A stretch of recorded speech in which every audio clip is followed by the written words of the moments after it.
Another important item of information provided in the verses of the Quran is the developmental stages of a human being in the mother's womb.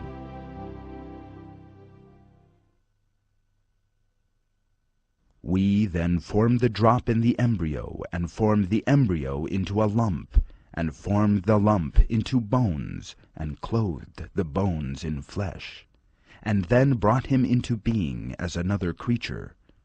Blessed be God, the best of creators.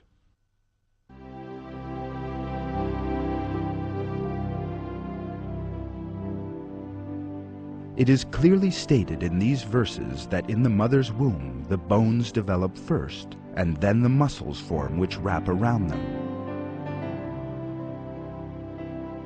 Until very recently, embryologists assumed that the bones and muscles in an embryo developed at the same time. Yet research conducted by virtue of new technological developments has yielded such accurate conclusions. These researched findings are just as it is described in the Quran. First, the cartilage tissues of the embryo ossifies. Then, muscular cells that are selected from amongst the tissue around the bones come together and wrap around the bones. This event is described in a scientific publication titled Developing Human in the following words. The shape of the skeleton determines the general appearance of the embryo in the bone stages during the 7th week. Muscles do not develop at the same time, but their development follows soon after. The muscles take their positions around the bones throughout the body, and therefore clothe the bones. Thus, the muscles take their well-known forms and structures.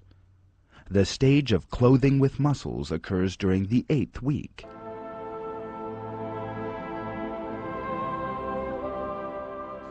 In short, developmental stages of man, as described in the Quran, are in perfect harmony with the findings of modern embryology. Emeritus Professor Keith Moore of the Department of Anatomy and Cell Biology at the University of Toronto is one of the eminent embryologists in the world. He is one of those scholars who have identified this miracle in the Quran. Professor Moore examined the verses concerning human birth and announced his conclusions in these words. It has been a great pleasure for me to help clarify statements in the Quran about human development.